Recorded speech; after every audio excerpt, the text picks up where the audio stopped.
Hey guys, thanks for tuning in to Comic Book Nostalgia. I'm CB Nostalgia, and we finally got a trailer for Thor Love and Thunder. Well, today might be Monday, but in reality it's Thor's Day, because the trailer has finally dropped. We finally got our first look at Thor Love and Thunder, and it has revealed all kinds of wicked, cool details about the upcoming movie. Let's take a couple minutes to break down the trailer, talk about that deluge of merch that revealed even more, and even that really cool poster. Today is a massive win for all of us Thor fans. But before we dive in, make sure you hit the like and subscribe button and ring the bell for all the updates. Also, the big giveaway. We're going to give away this Oculus Quest 2 at 50,000 subscribers. All you need to do to get in on our giveaway is be a subscriber and leave us a comment. Also, while you're at it, make sure you check out that free week of Skillshare down below. It's a great way for you to develop all of your Asgardian skills for that never-ending war on crime and giants, all while not diving too deep into your pockets. Plus, it really does help the channel, so we really appreciate it.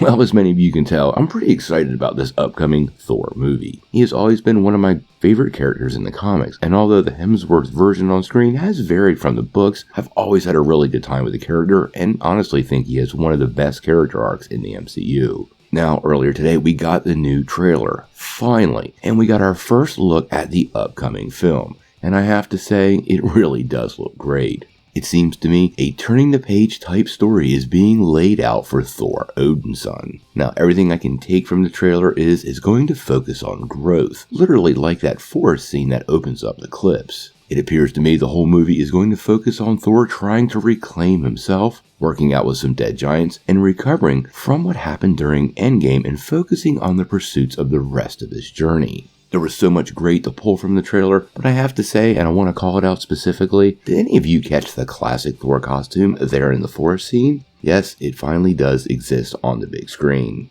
Now, obviously, a lot of this movie is going to focus on Thor Odinson, but one of the other cool parts of the trailer is the Guardians are back, and they look a blast. And although we get very little of the overall team, we do get quite a bit of Star-Lord trying to be his fatherly self, and teases that dynamic that works so great between the two characters during the last two Avengers movies. Pratt and Hemsworth on screen are a lot of fun, and it seems like we're going to get a lot of continuation of that dynamic, as well as having the Guardians be a big influence on who Thor is becoming in the future. It's still unclear how much they're going to be in the movie. I suspect they'll be in the whole thing, but from what we saw in the trailer, I think that was probably in the beginning of the film.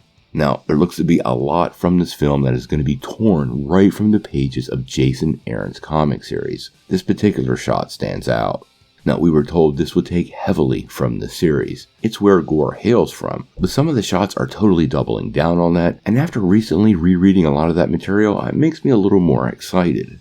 Now, speaking of Gorr, I didn't see a trace of him in the trailer. Now, this is a teaser, and I suspect probably 2/3 of these shots are from the first act, which is often the case with many teaser trailers. Now, obviously, we're going to get a lot more trailers, and I imagine Gorr's look is currently being refined. If you know what he looks like in the comics, you know that's not an easy look, and fan response to the figure was, well, meh at best. So Marvel might be shining that up a little bit. We also got a peek at New Asgard and the goats pulling the classic Asgardian vessel. I love this. The goats are a huge part of Thor's comic series. Well, maybe not a huge part, but a classic part of the Thor mythos, and the fact that they're bringing this to the screen, I can't wait to see. Now, we did see some merch that indicated New Asgard has become somewhat of a tourist attraction. I don't know what they're doing with that in the movie, but I suspect the vessels and the goats are going to be tied directly to that. Now, we also get a quick peek at Olympus and what I believe to be Zeus, but hopefully they're not really short-lived. In case you didn't know, Olympus does play fairly large in Marvel Comics, and I am curious on what's going to happen here. I am deeply worried that Gorr the God Butcher, is going to tear through this place and make Olympus the example and our, oh my god, look how powerful he is type scene. But that could seed another hero in the MCU, Hercules. We'll have to wait and see on that front. I don't think they chose Olympus by accident, and honest to God, I don't think Olympus or Russell Crowe's Zeus are going to make it out of the film. Now, we did get our first look at Jane Foster as the Mighty Thor. It was just a tease. Now, we have had a lot of merch leaks of the character, but this is the first time we've gotten a really clear look. I have to say, I think she looks really great, and again, this appears torn directly from the Aaron series. I am super curious where they're going. The comics really had a great and natural progression for this character that totally worked. Whether she is the new Thor in the MCU or takes up the role of Valkyrie, we'll have to wait and see, but I have to say, I love the Jane Foster Valkyrie, the costume looks great, and they flat out based that character on Natalie Portman, so I think they might actually be going in that direction. We'll have to wait and see what happens in the film. We also got a lot of other incidentals. We got a quick look at Tessa Thompson not enjoying her time as King, and a couple of peeks of Korg in there, with some merch showing us a new look for Meek. As a matter of fact, there's been a whole deluge of merch officially dropped this morning since the trailer was released, including more figures and pops. They did not wait long. Now there's a lot of talk from Odinson in this movie that seems to indicate he might be moving away from being a hero. I actually think this is going to be part of the beginning of the film and his intent, but what he wants to do and what heroes have to do are never the same thing. I suspect he starts to settle into this new retirement role and it just all goes to pieces.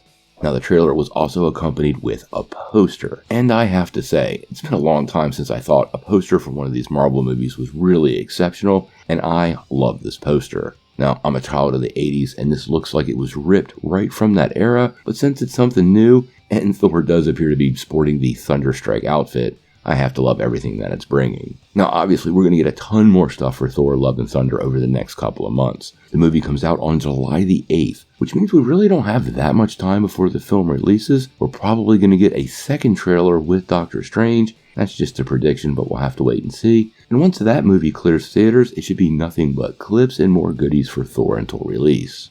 But until then, what do you guys think? How did you like this first trailer for Thor Love and Thunder?